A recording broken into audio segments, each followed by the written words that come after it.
Buen día, estudiantes, ¿cómo están? Bienvenidos a la clase de planificación estratégica.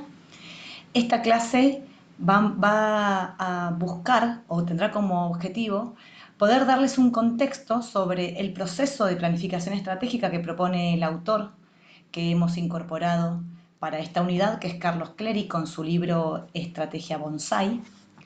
Y para ello voy a compartirles la PPT.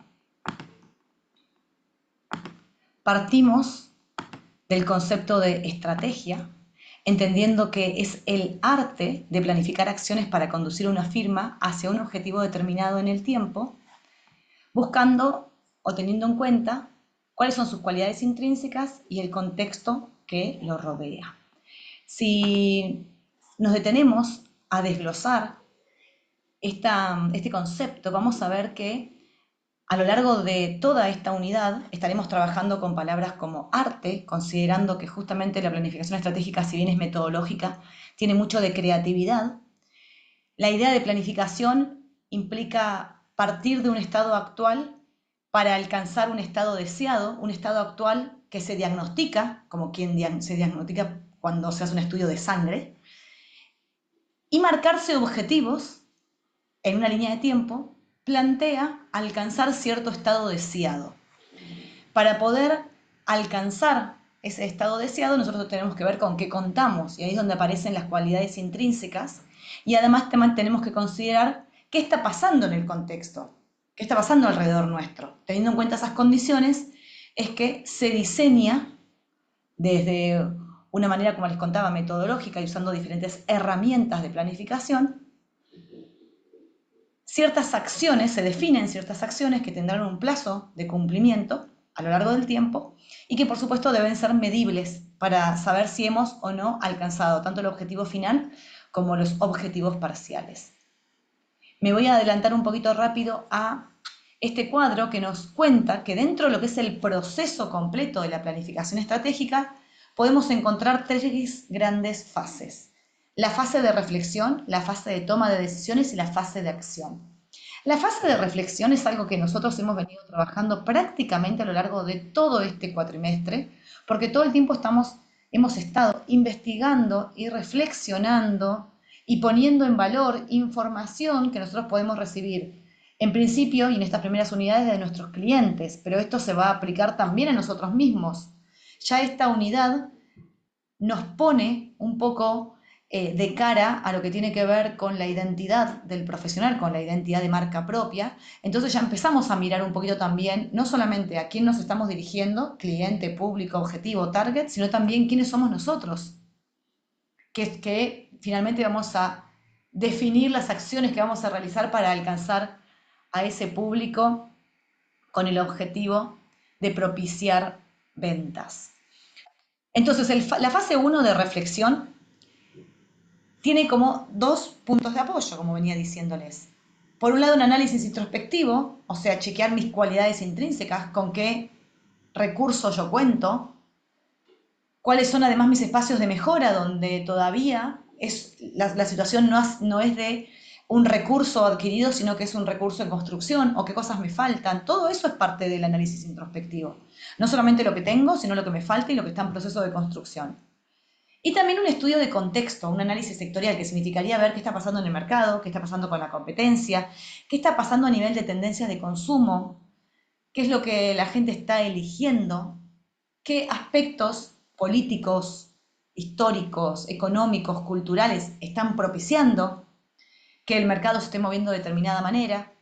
Con toda esta información, nosotros lo que pasamos es a la siguiente fase, que es a la fase de toma de decisiones. Ya dije en la clase anterior que si yo no tengo bien en claro qué decidir, es porque me falta información. En la medida que yo hago una buena fase de reflexión, las decisiones decantan por sí solas. ¿Y qué decisiones tomamos? ¿Qué tipo de estrategias asumir? Acá, por ejemplo, durante esta cursada vimos bambú y bonsai. También definimos las unidades de negocios que tendrá nuestro proyecto. Brindaremos servicios, servicios más producto. Dentro de los productos, productos estandarizados y algunos productos customizados a la medida. Dentro de los productos, algunos que fabrique yo y otros que compre. Producto terminado para luego comercializar. Unidades de negocio. Y también crearemos escenarios posibles que a mí me anticipen cuáles podrían ser los resultados. Entonces esos escenarios van a tener objetivos, van a tener políticas de acción, las políticas siempre tienen que ver con normativas o digamos como con nuestros valores puestos en un plan de acción que de alguna manera define qué sí y qué no rigen mi accionar. Y por último, las acciones concretas con una línea de tiempo que van a definir también los plazos en los que yo voy a ir alcanzando mis objetivos parciales y mis objetivos finales. Y por último, la fase de acción. Una vez que yo decidí y armé el plan, viene la ejecución de esa planificación estratégica, con una herramienta fundamental de la fase de acción que es el control de desvíos. El control de desvíos es una herramienta fundamental para ir chequeando que esté alcanzando o me esté acercando a mi estado deseado, a mi objetivo final. Y que debe considerar herramientas de medición durante todo el proceso de planificación, ya sea por un periodo de un mes, de 6 meses, de un año, del plazo que ustedes hayan definido. Para la clase asincrónica del día de la fecha, es que yo les voy a presentar dos herramientas muy interesantes que tienen que ver con la fase de reflexión, con la fase 1 de este proceso. Una es el FODA y otra es el benchmarking. Específicamente van a tener ustedes como tarea trabajar sobre el FODA. Por eso se los voy anticipando, entonces cuando escuchen la explicación acerca de cómo se realizaría, que ya vayan considerando de qué manera ustedes lo van a implementar sobre sí mismos. El análisis FODA es una herramienta de diagnóstico. Como les decía hace unos minutos, un diagnóstico no me dice que yo soy una persona de glóbulos bajos o de colesterol alto. Significa que yo en este momento, ante las mediciones que me estoy haciendo, tengo el colesterol alto o el azúcar alto o lo que fuera. Significa que si yo tomo medidas, eso se puede modificar. O sea, la fase de diagnóstico me habla de una foto de la realidad actual, no me habla de quién soy. No es identitaria, sino simplemente me cuenta qué está pasando ahora, cuáles son mis recursos, mis habilidades, mis flaquezas. O sea, me cuenta un poco de en qué contexto me tengo que mover, me da información para que yo tome decisiones en relación a qué es lo más oportuno en este periodo en particular sociopolítico e histórico. O sea, me trae información de lo que está pasando en este momento. Se divide en 4 cuadrantes. 2 de estos cuadrantes son internos, que hablan de mí, que son las fortalezas y las debilidades. Y 2 cuadrantes son externos, o sea que me hablan del contexto, que son las amenazas y las oportunidades. Se llama FODA justamente respondiendo a las siglas de cada uno de estos cuadrantes: fortalezas, oportunidades, debilidades y amenazas. Para poder realizar un FODA, lo que yo tengo que hacer es literalmente armar un listado, donde yo a cada cuadrante le voy a cargar itemizado, o sea, ítems de las fortalezas y debilidades que encuentro en mí o de las oportunidades y amenazas que reconozco en el mercado. Por ejemplo, vamos a empezar con las fortalezas. Las fortalezas son aquellos recursos que para mí son potenciadores, son mis capacidades, son mis habilidades, mis talentos naturales y adquiridos, mi formación académica, mi particular manera de ver el mundo que a mí me genera un empoderamiento en algún área de la vida. Rasgos de mi personalidad, o sea, todo esto pueden ser fortalezas. Les puse algunos ejemplos como por ejemplo, acá habla de fortalezas en lo que podría ser un negocio, ¿no? Entonces, por ejemplo, buen ambiente laboral, una fortaleza de un negocio. Proactividad en la gestión, o sea, una buena fortaleza en el negocio. Conocimientos del mercado, una buena fortaleza en el negocio. Ahora, de manera particular, puntualidad, fortaleza personal. Organización, fortaleza personal. Habilidad técnica, fortaleza personal. ¿Qué más podríamos decir? Perseverancia, inteligencia emocional, capacidad de liderazgo, fortalezas. Todas son fortalezas personales. Entonces ustedes lo que van a tener que hacer es poner fortalezas en una hoja e ir poniendo ítems. ¿Cuántos ítems? Como mínimo 5. Piensan un poco, les preguntan a sus seres queridos, hey, ¿cuáles son mis fortalezas? Sociable, empática. Ustedes verán. Otra hoja, debilidades. Debilidades todavía responde a algo mío intrínseco, o sea, algo que depende de mí y que es mío en exclusividad.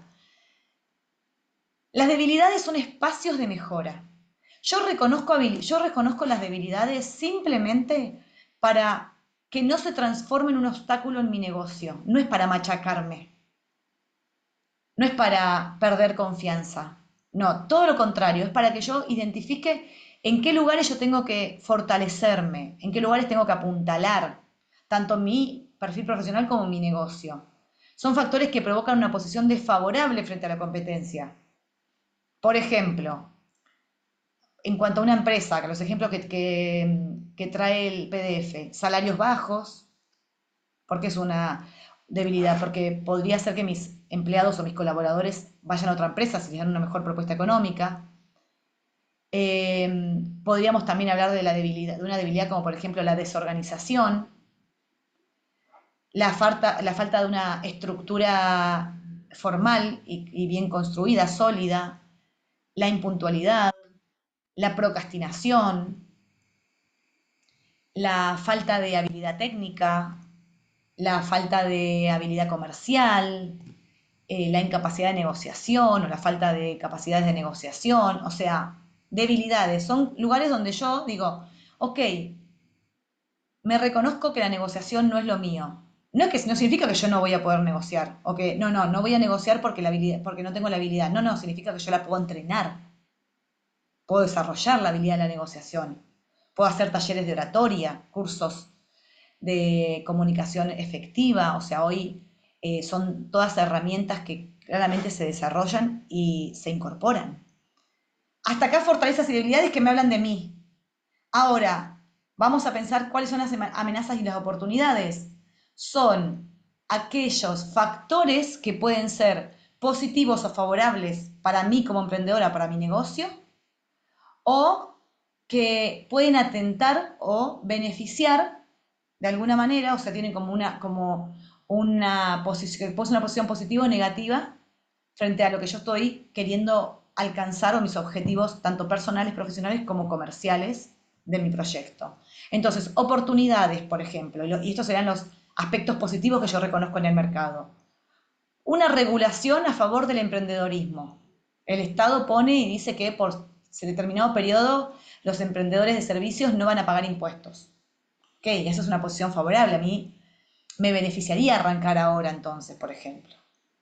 Una competencia débil. Yo reconozco que hay en el mercado baja oferta de algún producto o de algún servicio que yo tengo para ofrecer y que yo puedo ofrecer mucho más fuerte, con una propuesta comercial mucho más sostenible, mejor armada. Un mercado mal atendido. Tal vez yo puedo reconocer que hay productos que el mercado no está teniendo, como el caso de Forever 21, por ejemplo, que empieza siendo una empresa de textil, o sea, una empresa de moda, pero que abastece al principio solamente al público coreano que no encontraba en Estados Unidos tendencias que se alinearan a su cultura. Entonces ellos arrancan exclusivamente en ese mercado. Reconocen que había un mercado mal atendido o desatendido, una oportunidad de negocio. Y las amenazas son situaciones que son desalentadoras o las tengo que tener como bien mapeadas para que no afecten negativamente mi proyecto. Entonces puede ser conflictos gremiales, puede ser una regulación desfavorable que no beneficie, por ejemplo, al segmento emprendedor, puede ser la inflación, por ejemplo, puede ser el cambio de tendencia. Yo hace años tuve como cliente a un empresario que arreglaba máquinas de escribir y que me contó para él lo amenazante que fue la llegada de la computadora, porque él se dio cuenta que paulatinamente, si no rearmaba su negocio, la máquina de escribir iba a quedar cada vez más en desuso y él iba a quedar fuera del mercado. Entonces, inmediatamente se puso a estudiar informática y a preparar su negocio para que migrara al mundo informático y de hecho a eso se dedicaba cuando yo lo conocí. Él identificó esa amenaza y pudo rápidamente tomar decisiones estratégicas y una planificación para que en el plazo de 5 años, por ejemplo, él pudiera haberse sumado a esa tendencia social que se estaba presentando. Sobre esta herramienta que ustedes tendrán el trabajo práctico relacionado a esta clase asincrónica, ustedes tendrán que completar 5 ítems de cada uno de estos cuadrantes relacionados a fortalezas y debilidades propias, oportunidades y amenazas del contexto, pensándose ustedes como profesionales futuros, ya sea porque lo piensan para sus proyectos particulares o ya sea porque ya tienen un negocio armado y se piensan en ese negocio armado. Entonces, si yo ya tengo una tienda y está funcionando, lo pensaría para mi tienda. Si yo tengo un negocio pensado que es para otro rubro que no es el que estoy estudiando, es válido igual. O sea, ustedes busquen fortalezas y debilidades en ustedes como profesionales y busquen oportunidades y amenazas en el mercado argentino que los circunda. O sea, cosas que ustedes puedan empezar a identificar. ¿Cuántos? 5 ítems de cada uno. Voy a avanzar un poquito para ir al benchmarking antes de terminar la clase del día de hoy. El benchmarking es una herramienta que busca identificar buenas prácticas y procesos destacados que tienen otras empresas dentro del mercado y que a mí me van a servir como fuente de inspiración. No se trata de copiar prácticas o modelos de otras empresas, sino se trata de incorporarlos bajo mis propias condiciones, o sea, ayornar la idea y generar mi propio proceso, muchas veces superador incluso de lo que está haciendo la competencia.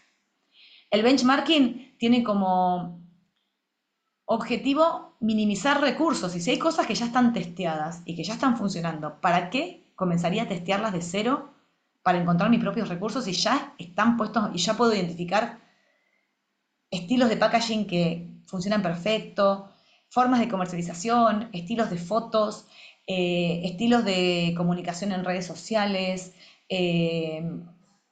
hasta, no sé, les diría que hasta molderías, hasta estructuras de producto, o sea, cualquier cosa que ustedes necesiten, pueden inicialmente comenzar por un benchmarking en diferentes áreas funcionales, tanto áreas de producción como áreas de comercialización, como áreas vinculadas a la imagen, al marketing. O sea, yo puedo sobre diferentes áreas de la empresa salir a identificar qué está pasando en el mercado, cómo se está resolviendo eso que seguramente ha sido necesidad de otro y chequear si esa metodología a mí me sirve o si es inspiradora para generar algo aún mejor y superador. Para hacer benchmarking, lo primero que yo tengo que tener es un mapa de benchmarking, sería a qué marcas voy a estar mirando. Y para poner en práctica esta herramienta, me valgo de armar este mapa a partir de reconocer al menos 5 marcas competidoras, o sea, mías. O sea, si yo voy a tener una marca donde voy a dar servicios, bueno, ¿qué otros profesionales están dando servicios que pudieran ser mi competencia? No importa si están en estadios como ustedes de lanzamiento o en estadios ya superadores y ya son líderes del mercado. Lo importante es conocer quiénes son la competencia. Lo peor que te puede pasar es salir a jugar en el mercado y no saber las reglas del juego porque no conoces a los competidores.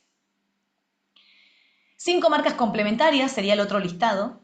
Yo digo 5 si pueden ser 500 mejor, ¿no? O sea, la realidad es que empezamos por 5 porque me parece que es un número que es lo suficientemente grande como para que yo tenga material ya de investigación y lo suficientemente chico para que no tengamos tampoco que rompernos la cabeza buscando marcas. 5 competidoras, 5 complementarias. Las complementarias serían aquellas que comparten público, es decir, si yo vendo mates, ¿qué yerba usa mi cliente? Si yo vendo mates, ¿qué crema se pone en la cara? ¿A qué lugar va de vacaciones? ¿Por qué compañía aérea elige viajar? ¿Qué marca de medias usa? ¿Qué marca de arroz usa? O sea, las marcas complementarias son marcas donde yo, bueno, siempre que sea oportuno, ¿no? Yo tipo, les estoy tirando un mundo porque estoy poniendo como ejemplo un mate, pero podría ser que si yo vendo camisetas, bueno, ¿qué marca de lencería? ¿Qué marca de zapatos? ¿Qué marca de accesorios? O sea, como que yo tendría que encontrar marcas que comparten mi público objetivo. O sea, si yo uso esta camiseta, completarme el styling con esas marcas que complementan mi look, que también me van a servir eventualmente para poder armar potenciales alianzas, por ejemplo, en algún momento. Ya lo veremos más adelante. Y el tercer listado es de marcas aspiracionales, que son marcas que yo miro y las miro con cierta admiración, porque me gusta cómo manejan las redes sociales, porque me gusta su estética, porque me gusta el packaging, porque me gusta el punto de venta, porque me gusta la música en su página web, porque me gusta cómo habla la dueña de la marca y cómo se comunica, cómo genera comunidad, por lo que sea, chiquis. Ustedes necesitan al menos 5 marcas que les parezcan dignas de mirar justamente porque resultan un aspiracional, porque son un referente para ustedes. No hace falta que sea dentro de tu mercado. Puede ser que para mí la marca sea una marca de relojes, de perfumes, una línea aérea, un restaurante, lo que ustedes deseen. O sea, pero siempre se trabaja, o sea, o idealmente se trabaja haciendo este mapa para cuando yo tenga alguna duda y diga, che, quiero cambiarle el packaging a mi producto, lo primero que iría a mirar es, voy a mirar estas 15 marcas que tengo mapeadas, qué tipo de packaging tienen en sus productos. Entonces ya no arranco de foja cero a hacer mi análisis, sino que ya parto de marcas que yo ya identifiqué que o porque se acercan a mi cliente, o porque operan en mi mercado, o porque son mis referentes, tienen algo que ver con mi propuesta. Entonces, como les decía, dejo subido al Classroom la tarea para esta semana que tiene que ver con armar el diagnóstico FODA acerca de su marca. Sean libres de poner lo que a ustedes les parezca. Esto tendrá una corrección que haremos grupal en clase, donde cada una conversará y podrá ir ajustando sus variables. Sean honestas.